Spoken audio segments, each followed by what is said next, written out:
जय हिंद दोस्तों, real news of India में आपका स्वागत है। मैं सलीम सैयद। आज हम लोग आए हैं Bandra waste station, near by station Shastri Nagar, plot number 1 में कुछ डेमोलेशन का इशू लेके। इससे पहले भी इस चैनल पे बताया गया था कि किस तरह से यहाँ नागरिकों के साथ जो अत्याचार हो रहा है, मसले खड़े हो रहे हैं और इनको शिफ्टिंग नहीं मिल रही है, रेंट नहीं मिल रहे हैं, बहुत से मसले हैं, जिसके वजह से आज हमारी टीम फिर वापस से एक बार यहाँ पे आई है ये जानने के लिए कि अब के बार कौन सा नया हादसा हुआ था। इससे पहले जो हादसा हुआ था वो हादसे में कई लोग हॉस्पिटल पहुंचे थे। आज फिर एक हादसा हुआ है, तो इसी मसले को लेके हम यहाँ के नागरिकों से बात करने आए हैं, आप लोगों को ये खबर बताने आए हैं। मेरे साथ है सैदा शेख, जो यहाँ की एक एक्टिव सोशल वर्कर है। तो आइए इनसे पूछेंगे। यहाँ मेरा ये बोलना है कि मेरा ही घर गिर गया अगले महीने की 26 तारीख को। तो मैंने उनसे बोला कि मैं तुम्हारे को 3 महीना पहले पेपर दी, तो मेरे को रेंट तुम लोग ने क्यों नहीं दिए? आज दिए होते तो ये हादसा नहीं होता। सैदा जी, आप पहले ये बताइए कि आपका एक रेंट मुकर्रर हुआ था, आपकी एक सोसाइटी बनी थी, यहाँ के लोग जमे थे। क्या होता है, बिल्डर कोई भी चीज़ डेवलपमेंट करने के समय ये सब चीज़ सॉर्ट आउट करता है, उसके बाद ही जाके काम में हाथ डालता है। तो आप स्टार्ट से बताइए कि आपके साथ प्रॉब्लम कहाँ कहाँ क्रिएट हुआ है। तो मेरे को घर देना नहीं था, अभी मेरे को बाद में देना था। जब सब दे रहे थे मेरे को जब देना था। मेरे को घर देने का कोई इरादा नहीं था, पर ये लोग ने बाजू का जो घर तोड़े ना 111 अपना एनेक्शन नंबर 111, वो घर तोड़ने से मेरा घर डैमेज हुआ। तो मैंने उनको पहले इन्फॉर्म करी कि मेरा घर ये डैमेज हो गया, कभी भी गिर सकता, कुछ हादसा हो सकता। तो वो लोग ने वो चीज़ कान पे नहीं लिए। फिर बाद में मैंने भी परेशान हो गई, चलो भाई मेरा घर बंद पड़ेगा, इससे अच्छा मैं इसको दे देती हूँ, मेरे को मिल जाएगा भाड़ा बढ़ा, अभी भाड़ा बढ़ गया तो मुझे मिलेगा। तो मैं इनसे 3 महीने से बोल रही कि भाड़ा बढ़ गया, मेरे को चेक दो। तो रफीक मंडेलिया इधर है नहीं, रफीक मंडेलिया इधर है नहीं, 3 महीने से मेरे को दौड़ा रहे। जब मेरा घर 26 तारीख को गिरा तो लोग 28 तारीख को मेरे को चेक दे रहे, जब रफीक मंडेलिया नहीं था। रफीक मंडेलिया जी जो है वो आपके बिल्डर है? हाँ, बिल्डर है वो हमारे। तो वो नहीं है, उन्होंने बोला वो है नहीं, राहुल गांधी की यात्रा आई है, वहाँ है वहाँ है वहाँ है करके ऐसे बोलते गए। अब उनके नहीं रहते पर इन्होंने मुझे चेक दिया, तो वो पुराना रेंट दे रहे। तो मैंने बोली जब रेंट बढ़ा, अभी बढ़ा, सोसाइटी की मीटिंग हुई, सब कुछ हुआ। पहले कितना था और अभी कितना? पहले 15,000 था, अभी 20,000 हुआ। तो दुकान का अपना 25,000 हुआ है। तो मेरे को वही 18,000 के हिसाब से दे रहे। तो मेरे पुराना हिसाब क्यों दे रहे? जब पुराना हिसाब देना था तो 3 महीना पहला देना था। अभी 3 महीने के बाद में जब भाड़ा बढ़ा तो फिर पुराना हिसाब क्यों दे रहे? तो बोले नहीं, अभी यही है, अभी हम लोग ने डिसाइड नहीं करे, जब डिसाइड करेंगे जब का जब देखेंगे। तो फिर बोली मेरा जो घर बने गिरा, मेरे को मेरा घर बना के दे दो। तो कोई एक्शन नहीं। अब मैं मेरा घर बना रही हूँ, तो इन लोग का बोलना है कि मैंने 4 फीट जगह बढ़ा के ले ली। तो मैंने बोली बीएमसी का काम है, बीएमसी को बुलाओ, एसआरए का काम है, एसआरए को बुलाओ। तो आप जो जगह पे डेवलप हो रहा है वही जगह पे आप घर बना रहे हो, ये क्या मसला है? जो जगह पे मैं घर बना रही हूँ, मेरा घर वहाँ पे गिरा, मेरे को रेंट नहीं मिला। मैंने वो लोग मेरे को बुलाया, मैंने चेक नहीं लिया हाथ में। मैं बोली जब मैंने मांगा था, जब नहीं दी, इतना बड़ा हादसा हो गया, एक जन को लग गया, किसी की जान चली आती तो तब क्या होता। और जब घर ये गिरा ना, मैं यहाँ नहीं थी, मैं गुजरात में थी। ये मेरी दोस्त है, इसने पूरा कवर करी, 100 नंबर पे फ़ोन करी, फायर ब्रिगेड वाले आए, अपना ये बीएमसी वाले आए, एम्बुलेंस आई, सब इसने पूरा कवर करी मेरे नहीं रहते पर। फिर मैं आई तो लोग ने मुझे चेक दिया, तो मैंने वो चेक एक्सेप्ट नहीं करा। अभी क्या हादसा हुआ है? अभी कल रात में एक लेडी के ऊपर पत्थर गिरा है, उसको पहले से फीट की शिकायत थी, तो वो जगह पे उसको फीट आई तो गिर गई वो। तो उसको बाबा अस्पताल लेके गए, तो वहाँ पे उसको बोले ये सीरियस पेशेंट है, इनको आप ऊपर लेके जाओ। हादसा कैसे हुआ? पत्थर कहाँ से गिरा? उधर से, यहाँ पे घर का थोड़ा सा हिस्सा गिरा था, एक पत्थर का टुकड़ा उसके सर पे गिरा, तो जगह पे वो बेहोश हो गई वो। तो उसको बाबा में लेके गए, बाबा अस्पताल में, तो वहाँ पे उसको नहीं लिया, बोले आप इनको ऊपर लेके जाओ। तो इसका मुआवजा कौन दे रहा है उसको, जो पेशेंट है, जो जिसके साथ हादसा हुआ है? कुछ ही सुनवाई नहीं, किधर से भी कुछ भी सुनवाई नहीं। मेरा इतना बड़ा घर गिरा, उसका नहीं दे रहे। मेरी 4 फीट जगह ले लिए, बल्कि वो मेरे ऊपर कंप्लेंट कर रहे। क्या बोले तुम्हारे ऊपर केस बनेगा। तो बोली जब मेरे ऊपर केस बनेगा तो मेरा जो घर गिरा उनके ऊपर भी केस बनना चाहिए, उनके ऊपर भी केस बनना चाहिए ना। जिसको मार लगा तो उसका भी केस बनना चाहिए।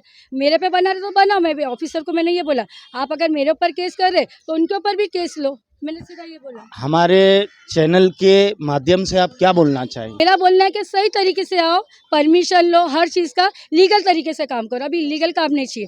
आज ये घर तोड़ने वाले आए तो ये लोग ने मुझे बोला कि तुम घर क्यों बना रहे, परमिशन है क्या? तो मैंने बोला जो घर तोड़ा उसके पास में परमिशन है क्या? तो बोले हमारे पास में है। तो मेरी परमिशन दिखाओ, एसआरए में जाओ, बीएमसी को बुलाओ, पुलिस को बुलाओ और लीगल तरीके से आप आपका घर तोड़ो। यहाँ के जो एमएलए है आशीष शेलार जी, आप कभी अपनी फरियाद लेके उनके पास गए? नहीं गए, उनके पास नहीं गए। हमारे इधर जब से लॉकडाउन हुआ ना, जब से कोई भी नेता नहीं, कोई कुछ नहीं, सब हम ही लोग हैं। किसी का कुछ हुआ मतलब दवाखाने का हुआ, चौकी का हुआ, पानी का हुआ, जो भी मसला हुआ सब हम लोग ही करते हैं। हमारे इधर पे कोई नेता कुछ नहीं करता है।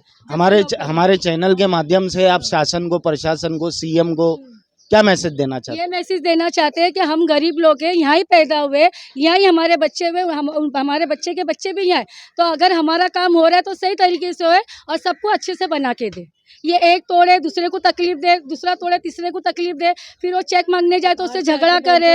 और फिर जो बाहर से जो लोग आ रहे हैं उनके बिल्डर के लोग, वो रोज गली में घुसते, सबके घरों में ऐसा देखते हैं, फिर बोलते हैं ये टूटने वाला है। अगर वो बोलने जा रहे हैं कि हमारा घर टूटने वाला गिर रहा है तो चेक लो और जाओ यहाँ से। तो ऐसा तो आप ऐसा बोलना चाहते हैं कि बिल्डर ने गुंडे भी रखे हैं? हाँ, बिल्डर ने गुंडे भी रखे हैं। जो बात करेंगे तो डायरेक्ट एकदम आते हैं और बोलते हमारा सांप संभाल लेगा, बोले हमारा सांप देख लेगा, बोले हमारे सांप ने हमको भेजा है, बोले वो एक ही बात करते। आप क्या बोलना चाहते हैं? आपका नाम क्या है? मेरा नाम फरीदा अंसारी। क्या बोलना चाहेंगे? यही बोलेंगे भाई, जब इनकी सुनवाई नहीं हो, बात हुई थी चेक के बारे में, इनकी बहन के बच्चे के ऊपर पत्थर गिरा था तो डायरेक्ट इनको बोलता, बोले कोई टेंशन की बात नहीं है, मरेगा तो 5 लाख रुपए बिल्डर तुमको उसका मुआवजा दे किसने बोला ये बात? देगा। सेक्रेटरी ने बोला। सेक्रेटरी का नाम? मुख्तार खान। वो काम करता है, वो नहीं है। घर में ऐसा है इधर पे कि घर में पानी भरता, गटर में पानी भरता तो इंसान रहेगा क्या? जब ऐसा तोड़ तोड़ के डाले तो कैसा रहेगा? अभी घर में जाके देखो, हमारे घर में पानी भरेला है, मोरी में पानी, घर में पानी, ये सब तोड़ने की वजह से। इनके ये तोड़े नहीं होते तो हमारे घर में ऐसा पानी नहीं भरा होता था। ऐसा रेंट नहीं लिए हुए ऐसे कितने लोग हैं यहाँ पे? अब वो तो उनको मालूम। जो रेंट नहीं लिए वो रहवासी है और जो रेंट ले लिए वो इन्वेस्टर है। ये वापस से समझाइए किस तरीके से? जो लेके जो कहीं और रहते, अच्छी जगहों में, बिल्डिंगों में जो रहते ना, जिनको मालूमात है, जो बिल्डर के साथ में, उन लोगों ने यहाँ पर इन्वेस्ट करे, झोपड़ा लिए और फिर आप वो झोपड़े को क्या करे, जमा करके रेंट ले लिए, भाड़ा बिल्डर से ले लिए। और जो यहाँ के रहवासी है उन लोगों ने रेंट नहीं लिए, उसको पेपर भी नहीं दिए।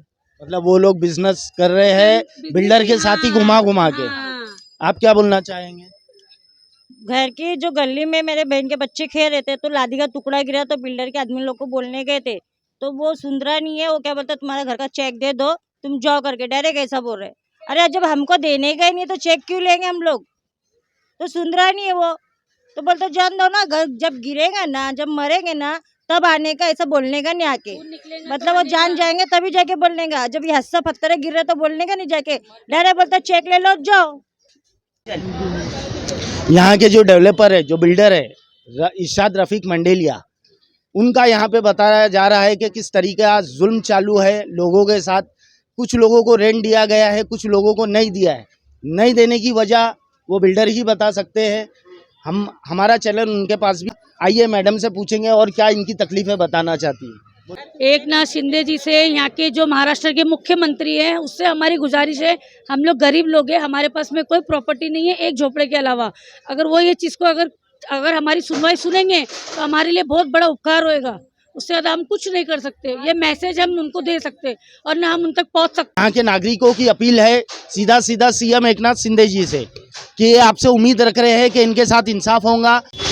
अभी हमारे साथ जुड़े हैं कुछ जानकारी देने के लिए रामचरण खत्री, जो यहाँ के सोसाइटी के प्रेसिडेंट है। और प्रेसिडेंट के सामने ये चीज़ का जुल्म हो रहा है, ये चीज़ की तहकीकात क्या हो रहा है, क्या एक्टिविटी हो रही है और क्या किस किस्म का जुल्म हो रहा है, क्या अत्याचार है, ये बताएंगे। बोलिए। अभी देखिए, सबसे पहली बात तो लोग कहते हैं कि बिल्डर आया है रफीक मंडेलिया जी और यहाँ की सोसाइटी है। पहली बात तो इनके पास परमिशन ही नहीं है। एसआरए में जब हम जाते हैं तो कहते हैं, डिप्यूटी कलेक्टर कहता है कि हमारे पास कोई पेपर नहीं है, हमने बीएमसी को दिया सर्वे करने के लिए, जो एचवेस वार्ड बीएमसी है, तो कोई पेपर वो गए नहीं। ज़बरदस्ती कंटेनर डाल के लोगों को मैनिपुलेट करके भाड़ा लो, खाली करो, मतलब आगे का कोई हिसाब ही नहीं है। अगर हमने खाली करके दे दिया तो हमको वापस आने के लिए लीगली कोई टर्म कंडीशन है ही नहीं यहाँ पर। तो जो इनके जो भी कागजात है सब बोगस है। अभी इनके पास सिर्फ एलओआई है और एलओआई के बाद में सीसी लेके घर तोड़ा जाता है। ये लोग के पास सीसी नहीं है और घर तोड़ रहे डायरेक्ट, तो ये लोग इलीगली फ्रॉड कर रहे। अगर हम रहवासी पुलिस स्टेशन जाते हैं, कंप्लेंट करते, तो पुलिस सुनती है नहीं। पुलिस बिल्डर की सुनती है, बिल्डर के लोगों की सुनती है, यहाँ आके काम रुकाती है, सब करती है। और अगर एरिया का कोई जाता है तो उसको पकड़ के बिठा देते। अभी तक आपने कितने एलिगेशन मारे हैं? अभी तक हमने करीबन 5 या 6 RTI मारा है और कंप्लेंट्स लेटर मारे। एसआरए, बीएमसी, माडा, collector, MC, GM, police station, ACP, DCP, additional commissioner और कमिश्नर ऑफ पुलिस। प्रशासन सिर्फ आँख बंद करके बैठी है। ये प्रशासन की जिम्मेदारी है कि ये सब चीज़ को रोकना है। अब ये बिल्डर लोग क्या करते हैं कि उनको घूस दे दे के कर रहे हैं। सबसे पहले जिम्मेदार तो प्रशासन से, सबसे पहले हमको सबसे ज़्यादा तकलीफ है बांद्रा पुलिस स्टेशन से। वो हमारी सुनवाई नहीं है। हमने उनको लेटर दिया बाकायदा, एक नहीं 4-4 5-5 कि आप एक्शन लो करो, वो लोग कुछ नहीं कर रहे। एक लेटेस्ट आरटीआई मैंने मारा था, आरटीआई में मैंने पूछा था कि बिल्डर और सोसाइटी का परमिशन है क्या, तो लोग ने उनको सोसाइटी और बिल्डर को स्टेटमेंट लिया, और स्टेटमेंट में ये वो लोग सिर्फ ये लिखते हैं कि ऐसा हो गया वैसा हो गया। पुलिस ने ये भी नहीं पूछा कि परमिशन है कि नहीं है। आपके सोसाइटी में कितने टेनेंट हैं? हमारा एक्चुअली हमारी सोसाइटी जो है 11 मेंबर्स की कमेटी मेंबर है, और ये पूरे जो 1500 लोग हैं, 1500 घर है, शास्त्री नगर और महाराष्ट्र नगर, ये पूरे टेनेंट है। तो इन सबको हम लोगों ने पेपर वर्क दिखाया, समझाया, सब किया, तब जाके लोग घर नहीं दे रहे। अभी जो लोगों ने घर दिया है वो इन्वेस्टर्स है, जैसे बाहर से पैसा डाल दिए, बिल्डर के लोग आके बोलते हैं भाई तुम अपना घर दे दो और आपको आगे बढ़ के ये सब मिलेगा। तो ये सब इन्वेस्टर है। यहाँ के लोकल पात्र धारक रेसिडेंट्स अपना घर नहीं दे रहे। तो ये बिल्डर क्या कर रहा है, कचरा होने दे रहा है, बीमारी होने दे रहा है।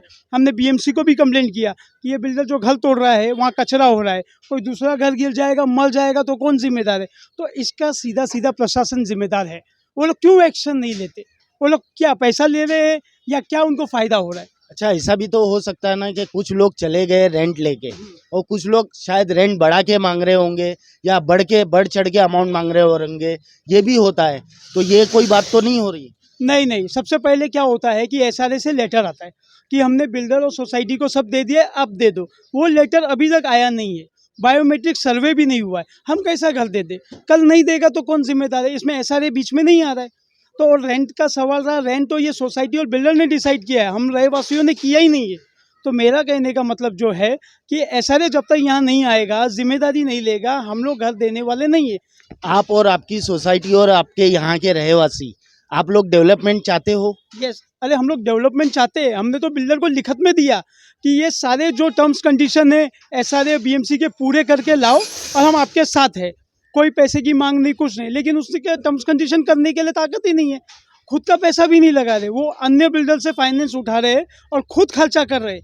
वो कहाँ से अपने जेब से लगा रहे? और जहाँ तक का मेरा जो अभी मानना है और स्टडी किया है, ये बिल्डर नहीं है, ये एज अ वैकेंट कॉन्ट्रैक्टर है। आपके हिसाब से किस किस्म का स्कैम है ये? अरे ये सीधा सीधा ईओडब्ल्यू का केस बनता है। ये स्कैम ये है कि बस्ती खाली कर देंगे और अपने हिसाब से जैसे बनाना है बनाएंगे। और ऑलरेडी इस बिल्डर के ऊपर दौलत नगर का केस है, एफआईआर कॉपी और उनका पासपोर्ट सीज है, वो भी कॉपी मेरे पास रखा हुआ है। और यही सोसाइटी जो अभी एट प्रेजेंट है साहुल अमित जी की, 2006 में इन्होंने खुद टर्मिनेशन लेटर लीगल नोटिस इस बिल्डर को भेजा था, और आज ही उनके साथ वो लोग चल रहे हैं। रियल न्यूज़ ऑफ इंडिया के चैनल के माध्यम से आप क्या बोलना चाहेंगे और क्या हेल्प मांगना चाहोगे? मेरा सबसे पहला कहना है मुंबई कमिश्नर से, एकनाथ शिंदे जी जो हमारे सीएम है और हाउसिंग मिनिस्टर, ये लोग आगे आए, एक्शन ले डिपार्टमेंट के खिलाफ पहले, उसके बाद में बिल्डर के खिलाफ, क्योंकि डिपार्टमेंट ही काम ही नहीं कर रहा है। अभी ये लोग कहते हैं कि आप कंप्लेंट करो, हमने लेटर में कंप्लेंट किया, आरटीआई में किया, प्रशासन क्यों एक्शन नहीं ले रहा है? तो मेरी इन सब से रिक्वेस्ट है कि ये आगे आए, इस मामले को अपने हाथ में ले कमिश्नर साहब, और पुलिस स्टेशन बिल्डर के खिलाफ कार्रवाई करें। चलिए, हमारी उम्मीद है सीएम साहब से और यहाँ के एमएलए साहब से कि यहाँ के नागरिकों को इंसाफ मिलेगा। बोलिए शोएब जी। आज से 4-5 महीने पहले मेरी कज़न बहन है फरजाना इसाक शेख, उसके आंख पे दीवार गिरी थी। जो उसके टाइम पे बांद्रा पुलिस स्टेशन में वो बाबा हॉस्पिटल में एडमिट थी, वहाँ पे ट्रीटमेंट नहीं हो रहा था। उसके बाद में उसको दूसरे हॉस्पिटल में लेकर गए, फिर यहाँ पर कंप्लेंट दिए। एफआईआर होने के लिए जो ऑफिसर थे, जो बीट ऑफिसर या जो भी है, वो लोग थे, उधर स्टेटमेंट लेने के बाद में अभी तक के एफआईआर कॉपी मिली नहीं है। उसके बाद में एक एलिगेशन मारे, आरटीआई भी मारे थे, तो उसके बाद में भी कोई रिप्लाई नहीं आया। सीनियर साहब के पास में गए, सीनियर साहब का ये बोलना था कि तुम जो ऑफिसर है वो स्टेटमेंट लिखे, वो चौकसी चालू है, अभी तक की इंक्वायरी हो रही है, अभी तक के एफआईआर हुई नहीं है। तो किस चीज़ का स्टेटमेंट था? अगर यहाँ पे किसी के जान का नुकसान होगा उसका जिम्मेदार कौन? हम लोग 2 दिन देखेंगे, या तो पीर के दिन हम हमारे माननीय मुख्यमंत्री एकनाथ शिंदे साहब और कलेक्टर ऑफिस के इधर यहाँ पर हम मोर्चा निकालेंगे। वहाँ पर हम लोग मोर्चा निकाल कर एकनाथ शिंदे सर के पास में और कलेक्टर ऑफिस के पास में बैठेंगे कि यहाँ पे इंसाफ कब मिलेगा। लोगों को जान का धोखा हो रहा, हॉस्पिटल का नहीं।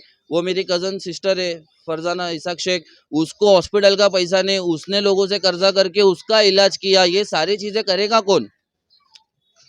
इनका सवाल शासन से, प्रशासन से है कि इनको इंसाफ मिलेगा या नहीं मिलेगा। तो बने रहिए हमारे चैनल के साथ। जय हिंद, जय महाराष्ट्र।